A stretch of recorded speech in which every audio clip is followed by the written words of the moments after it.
2024년 11월 13일 말씀 묵상하겠습니다. 함께 기도하겠습니다. 하나님, 우리가 믿는 하나님이 어떠한 하나님인지 알기 원합니다. 우리에게 주신 복음의 가치를 확신하며 살아가는 자 되기 원합니다. 예수님 이름으로 기도했습니다. 아멘. 오늘의 말씀은 디모데후서 1장 9절부터 18절까지의 말씀입니다. 말씀을 함께 살펴보시기 전에 개인적으로 말씀을 꼭 읽으시고 묵상하는 시간 가지시기 바랍니다. 1장 9절입니다. 하나님이 우리를 구원하사 거룩하신 소명으로 우리를 부르심은 우리의 행위대로 하심이 아니요 오직 자기의 뜻과 영원 전부터 그리스도 예수 안에서 우리에게 주신 은혜대로 하심이라. 이제는 우리 그리스도 예수의 나타나심으로 말미암아 나타났으니 그는 사망을 패하시고 복음으로써 생명과 썩지 아니할 것을 드러내신지라 라는 말씀으로 시작하고 있습니다. 1장 9절부터 10절 말씀은 복음이 무엇인지에 대한 말씀을 하고 있습니다. 복음은 하나님이 우리를 구원하신 것입니다. 그런데 그 구원은 우리가 어떠한 행위를 했기 때문에 또한 우리가 그 구원을 받을 만하기 때문에 주신 것이 아닙니다. 그것은 우리의 행위에 기반한 것이 아니에요. 하나님의 은혜로 하나님의 긍휼하심으로 우리를 구원하시기로 하나님께서 작정하신 거죠. 그러면 우리를 어떻게 구원하셨습니까? 바로 하나님은 자신의 하나밖에 없는 아들 예수 그리스도를 우리를 위해서 십자가에 내어 주셨습니다. 예수님은 십자가에서 죽으시고 다시 살아나심으로 말미암아 예수 그리스도의 복음을 믿는 자들에게 구원을 허락해 주셨죠. 바로 그것이 복음입니다. 예수님으로 말미암아 우리에게는 영원히 죽어도 죽지 않는 생명을 허락하여 주신 것입니다. 이 복음을 하나님께서 우리에게 전해 주셨죠. 그리고 그 복음 전파를 위해서 하나님은 사도 바울을 사용하시고 계십니다. 여러분, 이것이 얼마나 안전한 소식입니까? 우리의 어떠함이 아니라 하나님의 은혜로 하나님의 사랑으로 우리에게 주신 구원. 우리가 무엇을 하는가에 달린 것이 아니라 하나님께서 친히 자신의 아들을 우리를 위해서 내어 주심으로 말미암아 이루신 구원. 예수 그리스도의 십자가의 복음을 믿는 자들에게 허락된 영원한 생명과 부활. 이것이 바로 복음이고, 이 복음을 전하기 위해서 하나님은 바울을 세우셨습니다. 11절을 보면 내가 이 복음을 위하여 선포자와 사도와 교사로 세우심을 입었노라 라고 말하고 있습니다. 바울은 예수 그리스도를 만난 이후에 복음을 전하는 자가 되었습니다. 그는 자신이 지금까지 가지고 있는 모든 학벌, 신분, 출신, 지위, 그 모든 것을 배설물로 여기고 그리스도를 아는 그 가장 고상한 지식을 얻기 위해서 그는 선한 싸움을 싸웠습니다. 여러분, 바울은 진정 복음의 가치를 아는 자였어요. 복음이야말로 자신이 가지고 있는 그 어떤 것보다, 이 세상의 어떤 것보다 가치 있는 것이고 지켜야 되는 것임을 알았습니다. 그래서 12절 보면 이로 말미암아 내가 또 이 고난을 받되 부끄러워하지 아니함은 내가 믿는 자를 알고 또한 내가 의탁한 것을 그날까지 그가 능히 이루실 줄 확신함이라 라고 말씀하고 있어요. 복음의 가치를 알았습니다. 그리고 이 복음을 주신 하나님이 어떠한 분인지 그는 알고 있다라고 말하고 있어요. 그 하나님은 어떤 분입니까? 바울에게 맡겨서 그로 하여금 복음을 선포하게 했는데 그 복음을 통해서 구원을 이루시고 죽은 자들을 다시 살리실 분은 오직 하나님이시고 그 복음을 통해서 하나님은 신실하게 구원을 이루실 것을 바울은 알고 있다라고 얘기합니다.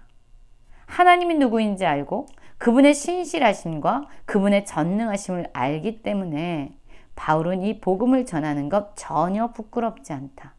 복음 때문에 내가 받는 고난 전혀 부끄럽지 않다라고 말하면서 지속적으로 하나님이 주신 그 부르심의 삶을 살아가고 있습니다.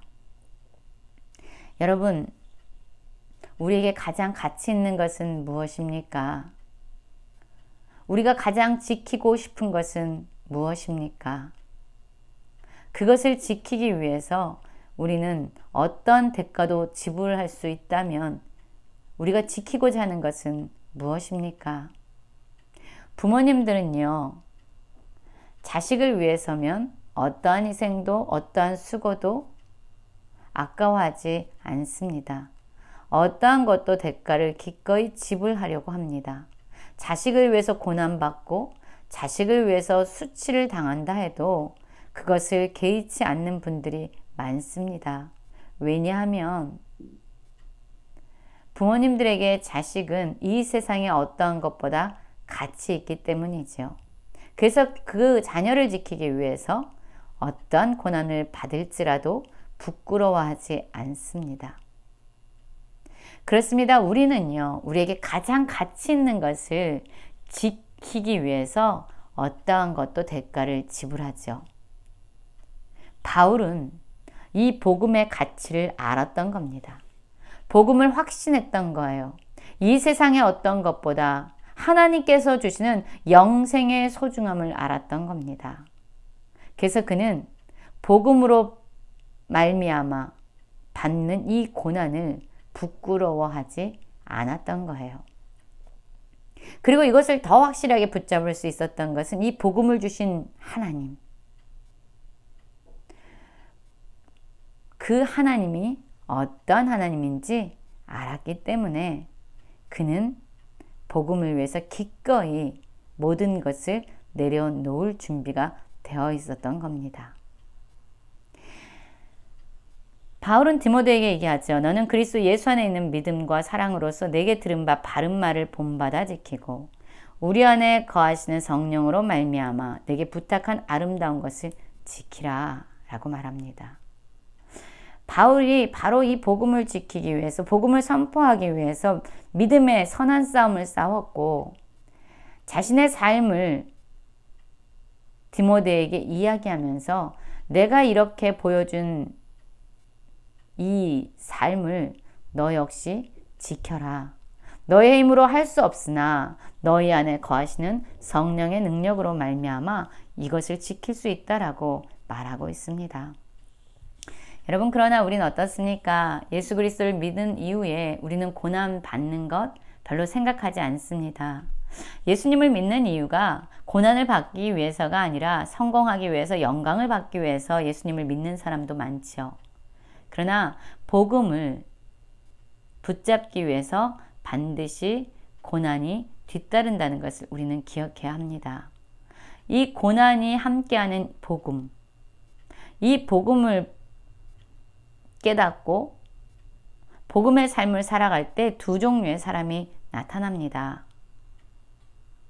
고난받는 것이 싫어서 복음의 가치를 내어 던지는 사람들이 있고요.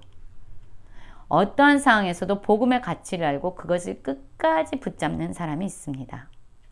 15절에도 보면은 복음을 부끄러워하지 아니하고 전하는 이 사도 바울을 버린 사람들, 사도 바울을 버렸다는 것은 복음을 버린 자들입니다. 복음을 지키기에 고난받고 수고하는 것 너무나도 힘든 거죠. 그래서 고난받는 것을 원하지 않기 때문에 복음 역시 내어던진 부겔로와 허모게노라는 사람이 있습니다. 그러나 반대로 이 오네시보로라는 사람은요, 바울과 같이 어떠한 수치와 어떠한 부끄러움과 어떤 어려움이 있을지라도, 어떤 고난이 있을지라도 끝까지 바울을 섬기면서 격려해 주면서 바울과 함께 복음을 지키는, 복음의 삶을 살아가는 사람이었습니다. 바울은 이 오네시보로를 위해서 기도합니다. 그의 집에 긍휼을 베푸시옵소서. 그가 내가 사슬에 매인 것을 부끄러워하지 아니하고 로마에 있을 때에 나를 부지런히 찾아와 만났음이라. 원컨대 주께서 그로 하여금 그날에 주의 긍휼을 입게 하여 주소서. 그가 에베소에서 많은 봉사한 것을 내가 잘 아느니라. 그렇습니다. 지금도 복음을 위해서 고난을 받는 많은 사람들을 위해서 주님은 기도하고 있을 겁니다. 그들에게 긍휼을 베푸시옵소서. 우리도 바울과 같이 복음의 가치를 알고 복음을 위해서 기꺼이 고난을 받는 삶, 기쁨으로 걸어가는 모든 성도님들 되시길 간절히 기도합니다.